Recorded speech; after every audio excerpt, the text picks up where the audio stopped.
Hello everyone, I hope आप लोग ठीक होंगे। आज का टॉपिक है मेकअप से रिलेटेड है।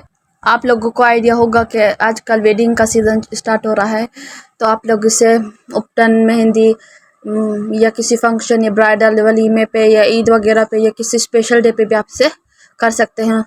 उम्मीद करते हैं आप लोगों को पसंद आए। अगर आप लोगों को makeup, dresses, hairstyle, mehndi या किसी भी स्टाइल से ड्रेसेस से रिलेटेड जो भी वीडियो देखनी हो तो कमेंट में बताएं। वीडियो पसंद है तो वीडियो को लाइक और चैनल को सब्सक्राइब करें। फुल वॉच कीजिएगा। Thanks for watching.